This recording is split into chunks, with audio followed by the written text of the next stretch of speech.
One of the weakest Second Doctor serials is actually probably The Dominators. Basic sci-fi premise which is imaginable in any sci-fi program of the era, static line delivery from the guest cast, though considered charming by some, I'm sure, certainly for 2 episodes maybe, and some clunky combat with some villainous monster robots attacking the human characters. It is a far cry from the most adventurous, gothic, existential and creepy of the Second Doctor storylines, say the Web of Fear, or the Quatermass reminiscent Seeds of Death, certainly the Invasion, maybe all of those Cybermen stories really. It was a superior era to Hartnell's in its ambition, creativity, and genre focus, less concerned with fickle educational adventures and hammy conflict resolution predictability. The Second Doctor's era is fraught with threats, challenges, disruptions to the Doctor's poised harmonious exploration of time and space. Daleks, Cybermen, Yeti, Makra even.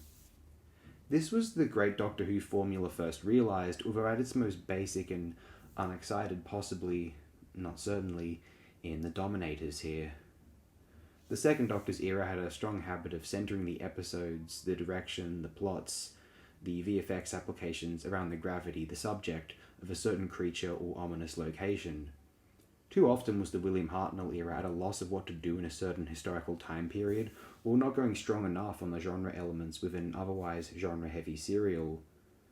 The third and final season, the 6th of the classic series overall, is marked by an emphasis on elongated events and circumstances. There is only one 4-parter in this season, The Crotons. The rest are 5 episodes at minimum. Crafting epic storylines for Charlton's Second Doctor to embark upon in order to ensure a worthwhile, memorable, climactic send-off for this thoroughly beloved television personality indeed. The Dominators is fun, to some point, but fairly forgettable in the grand scheme of life. I would nominate the only definitely weaker serial in the Second Doctor's run to be The Macra Terror, which is all lost, so it is hard to gauge, and how bad can any serial be with that cliffhanger? And you do know the one, yes. Or, later in Season 6, The Crotons, maybe. When we get to The Crotons, we will decide, I suppose. Until then, be sure to anticipate, if so inclined, a 5-part discussion on the 5-part The Mind Robber.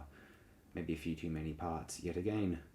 The Dominators, not bad at all, though comparably unmemorable, I could say, still.